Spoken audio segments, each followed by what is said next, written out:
Our coach, I guess just 2 days now here in South Florida. How's the team kind of responding to all the attrition, I guess, around the roster? I mean, they're having. I mean, I saw they both videos. They're having a good time on the yacht last night.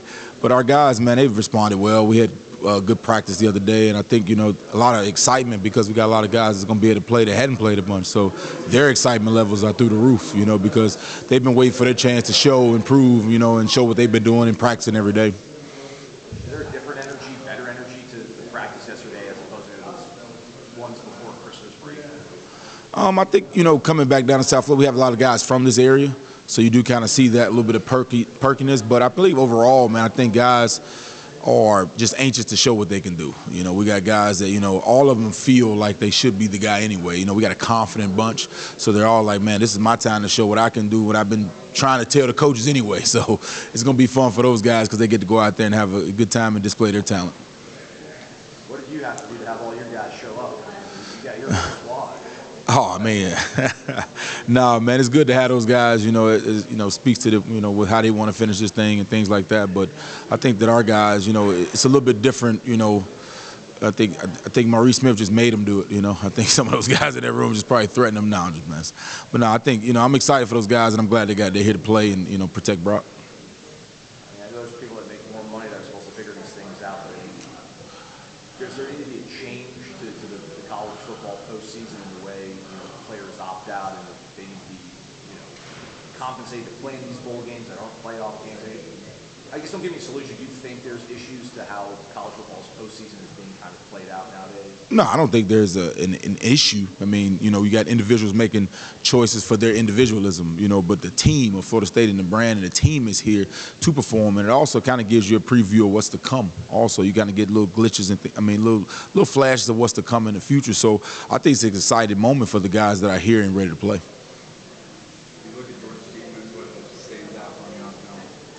Just soundness, they're very, very detailed and fundamental. You watch them up front, they know how they use the same technique when they're using their hands and peeking and playing the gap and have leverage and things of that nature. And also the discipline they play with, they're always going to try to be lined up perfectly and lined up correctly. And also the way they fly around, we make these cut-ups of missed tackles and things and find who to attack. And it's hard to find because they got some good tacklers, good guys that know how to leverage the football and, and get it on the ground.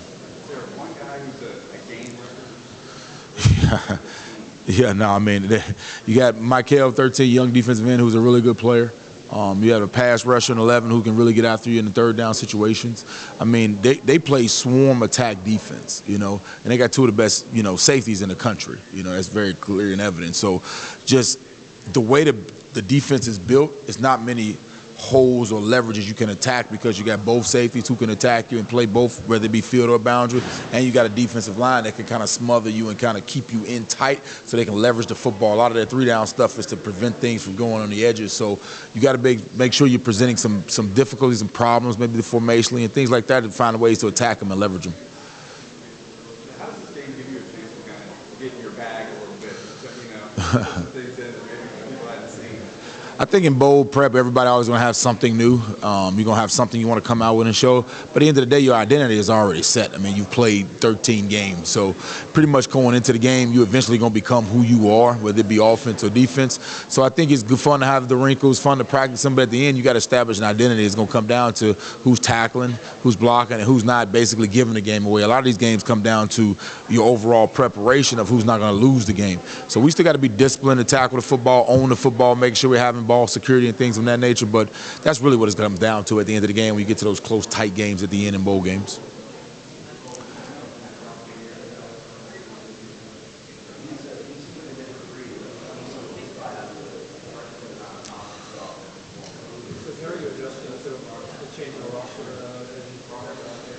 Well, the change in rosters, the guys that are playing have been here. We didn't add anybody, so we know the capability of those guys. So I think it's just more of those excitement of those guys being able to step into those roles, which I told you we have a confident football team. Everybody on our team feels like they should be the guy. And that's what you want. You want guys that's going to go out there and go compete, but I'm excited for those guys to showcase their ability because they were recruited here for a reason.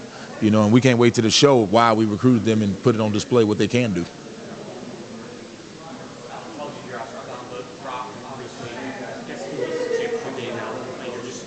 Seen from him and just expectations and just seeing how he handles stuff. Yeah, when Brock first got here, I thought, when he came in the spring, I thought as a freshman quarterback, he was the most dedicated to preparation I've seen in a long time, where usually there's an acclimation period where you have to teach a guy how to play the position, where they have to come kind of learn how to meet, learn to put the extra time in. Brock came in already like a sponge. He came from a good high school program up there in Tennessee, and he really took the preparation aspect early. So he got here in the spring, he early enrolled lead, and then he was here with Jordan, he was here with Tate, and he kind of learned that preparation process. He had a little bit of setback during the season with a thumb injury, but he's always, even when he wasn't taking reps, he stood behind and took all the mental reps. He wanted all the checks. And what I love is he always challenged our quarterback coach, Tony Tokarz. Every time we'd be sitting there as an offensive staff and Brock would come knock on the door and pull him out because he wanted to start over and go back through installs from day one. So I think what I'm impressed with is how much we haven't had to limit him because he understands the big picture of it. Now it's just about building the offense to the things he does well and making sure our part of accountability is putting him in situations where he can have success and things he feels comfortable with. That relationship between the two, how far do you think that can go? And Jordan in general, just how much has he meant, how much does he still mean, even though he's not even playing? Oh, yeah. Jordan was out there at practice yesterday in the drills, coaching those guys up. That just shows his care, his love for this team and that quarterback room. But, he's going to be there every step of the way with him as much as he can.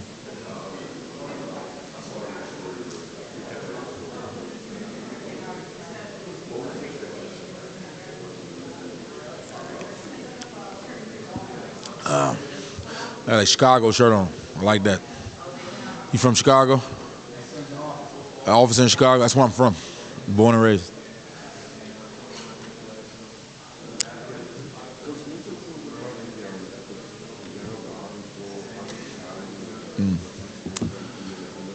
Man, unbelievable. Everything's been first class, even from, we had a little bit of a delay with the weather flying in from Tallahassee. We get off the plane, they're right there. As soon as you get off the plane with smiles, welcomes, very warm and very organized too. Everything is down to the T. They put 90 years into it, so I think they got this down to a science. But to come down here to South Florida and have this type of experience has been amazing, man, from the hospitality, food, the welcomes, and also just the availability. I don't think there's been any time from morning or evening where I didn't see one of those orange jackets around asking me, do I need something? So I think they go above and beyond to provide an experience, and they're treating our team like a championship team. They're doing a wonderful job, so been grateful. It really humbles you to just see the work that goes into it for them making sure your experience is exactly what you want it to be.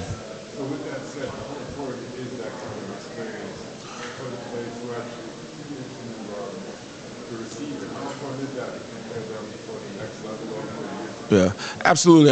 The biggest compliment was the event we had last night, where they just basically talked about how our guys were first thing they said off the plane was Merry Christmas and thank you. So our guys' gratitude, because as our young people in this game, sometimes you feel hopefully they're not getting entitled, where they think that they deserve. And when they see people going above and beyond, and our players respond to that with humility and thankfulness, that just lets me know we're heading to the right direction with the right young men. So I think the organization that goes into it, because we got two different teams, staff, because everybody just think players and coaches, but we got equipment, nutrition, athletic training. All of them are also, and their families. It's not just the players. You got families, kids, extended families, extra rooms. So just not only just the Orange Bowl staff, but also our GM, Bruce, and Cupper, and those guys in that staff that do a good job of making sure we're on point.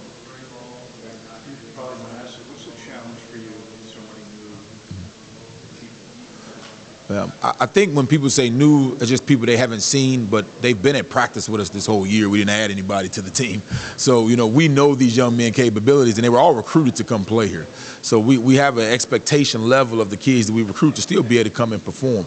Now, before they still have to take the strides to go show what they can do, but we're confident in the bunch that we have because there's a reason why we brought them in here. Do you think the motivation factor, particularly given some of these guys, maybe a lot of these guys will not have a bunch of snaps under their belt? I think a lot of people outside the program are saying, we can't doesn't mean anything for Florida State anymore. Are you confident that these guys, this game means a ton to them? Well, absolutely, because they get to go play, and it's the next game. And you don't know, you're limited to how many opportunities you get to play football games at this level. So our guys are excited just for the challenge and also just to showcase what they are. Like, before anybody was who they were, they had to go play. So this is a game that got experience, and it's going to be new names. So every year is always, oh, man, I didn't know about this kid or this guy, because every year it cycles of new playmakers, new names, new hype. So they're excited just to be able to showcase their ability. Do you or I guess, were you disappointed or surprised at the number of opt-outs, or did you kind of see all of that coming, and how prepared were you for that eventuality? Yeah, I don't think there's ever like a disappointment, or I mean, it's just individuals making the decisions they believe are best for their future. So it's more supporting them, because what we did and accomplished doesn't get erased.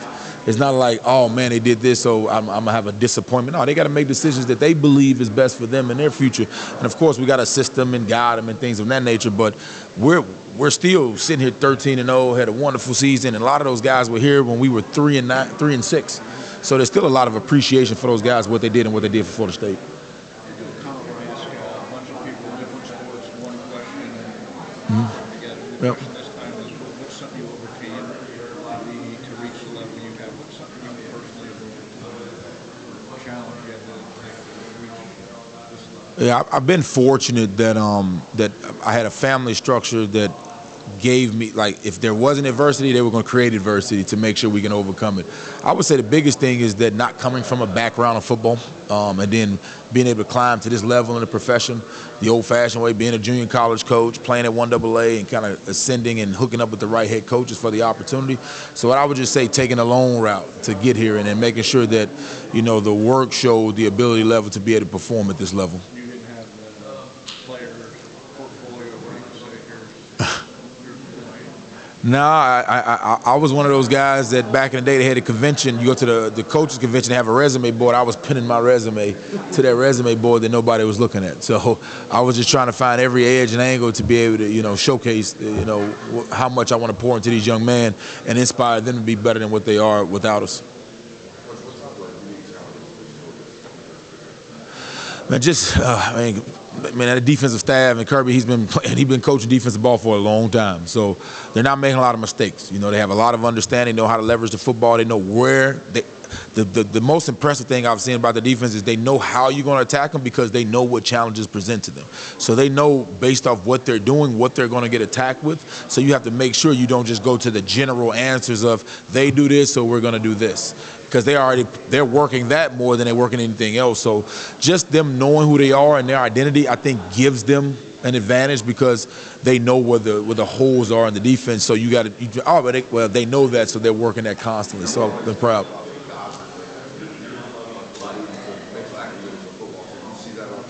Absolutely. I think that's the easy route to say they got players. I mean, everybody, once you get to this top tier level, are going to have good football players. But you still got to coach them. You still got to, you know, I don't care how good you are. If you take the wrong step, you'll get reached. I don't care how good you are. If your eyes in the wrong place at corner, you'll get beat. So I think that's the byproduct. You got to recruit and have good players to be able to make up for those mistakes. But you also still can't make the mistakes. You know, that's why there's no 100% bet in football. All of us would be balling right now. So you still got to go perform and go do it on a daily basis and consistently. And I think their coaches display that, even though they have players.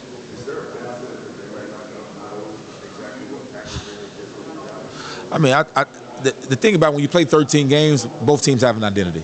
And, you know, you're not going to come out and change your whole structure of who you are and how you prepare and how you go attack opponents. Now, you do have to do some things to adjust to a player's burst. What is he the best? And, you know, what is he shown? And you might have some wrinkles of things you've been wanting to do to come off of yourself, scout and things of that nature. But at the end of the day, when it comes down to it, you're going to be who you are and who you need to be to go, you know, display your identity. In the championship game, AC championship game, you guys had some success running the Wildcat. But given some of the struggles that Brock had in that game, but do you think that's indicative of what he might be able to do in this game, or how do you kind of balance, hey, we can run some Wildcat and might have some success, versus I want to give this guy reps and see what he can do? I think a little bit two different scenarios, because Tate Rodemaker still practiced that week. Yeah. So there was still a little bit of indecision on game time, who's going to start the game. This is the first time Brock goes into a game knowing he's the guy, and the game plan is not fitting Tate and Brock, is fitting Brock Glenn. So I believe that that's a little bit different preparation that goes into it, of him understanding and also us understanding what he does best to put him in better situations. But at the end of the game, our offensive staff told Brock, you know, if we don't turn this ball over, we got a great high success rate of winning this game. And as long as we can come up with the adjustments of how they're doing, because Louisville was a good defense. I mean, we kept going into it. They held Notre Dame and all these other teams to under 50 yards rushing. So we knew that they were going to have some unique things that they adjusted to in the run game. So the second half, we'd be able to kind of counter some of those things to get the run game going. But I thought what Brock did a good job of was protecting the football, because any negative, like more games are lost than won is the old adage, but anything negatively that could have happened, it could have been detrimental, but we didn't get into those kind of situations. So I thought, you know, the term game manager is getting thrown out there a lot, but I thought he did a good job of managing the game and making sure we got in the right calls and were able to get the run game going. But Wildcat is something we've used, I mean, since we've really been here. I don't think there's many games where we haven't used the Wildcat, and it's gone both ways for us. We've been booed for it and praised for it, so hopefully we get the praise part this time, because we –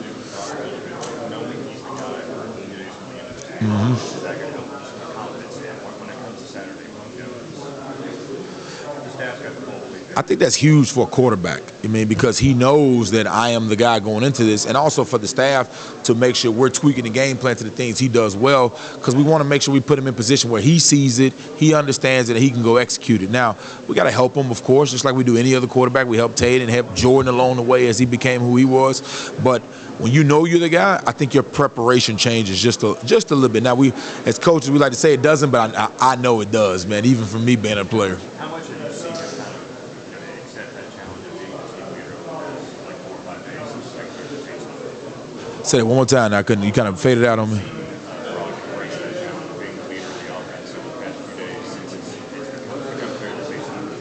What's good is that it didn't surprise him, because he's been preparing for the moment. He has a good relationship with the guys. Nobody better than I mean, I think he has confidence. I also gave a lot of confidence to the offensive lineman, man.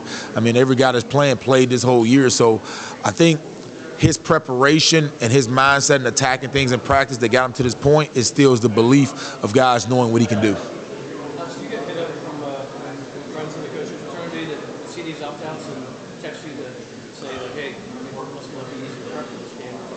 I think it's more media that I get hit up from more than I get from, because every team in the country is going through the same process, and I think the word, I think it's just the new narrative of information that people are kind of flocking to in these bowl games, because it's brand new. No different than what the transfer portal was, NIL. So as we evolve and through this thing, of course, the game is going to change and things are going to be different. But I think there's more excitement for the guys that are actually playing. And just like, I see some families coming down here early, like my son gets to display, because we recruited all those guys on his roster. And there's a reason. Now, they got to gain the experience, the reps. They got to go through the trials and adversity and learn. And I'm excited for that part of it, because it kind of gives you a preview of what's to come with the roster that we have. Alex, along those lines, the celebration of ball game and your first season, how much of it do you try to lean into? Well, this is a big celebration. Oh, yeah. But there's also we're 13 and now, maybe playing with a little bit of a chip on your shoulder. But then there's also the learning of some of the guys that you do have a lot of. Absolutely. How do you kind of reach that mindset? Yeah, I mean, we have a confident bunch. I mean, every guy on our roster feels like they should have been a guy anyway. So I told him this is a chance for you to showcase your talent and ability, So when you have an overly confident, like a overly confident bunch like we have, it's more just making sure we're keeping them on point and organizing them in the best way we can keep them showcase who they are. And try to avoid and put them in practice situations that they might not have experienced in game time situations, but simulating as best as our ability in practice. But, I mean, every year you're going to have a new superstar. And every year is always somebody new that shows up that you didn't expect and things of that nature. So it's just the more excitement of going to that process of the next step. But I don't think there's anything, there's no new inspirational speeches. There's no more, we're not passing out books of inspiration or changing anything like that. The message is still the message, and the preparation is still the preparation. You're just doing it with some more eager guys who can't wait to go display themselves. Coach, we're going to have you go to the other side for us, if you don't mind. No problem. Oh, yeah, I get you over there. Oh.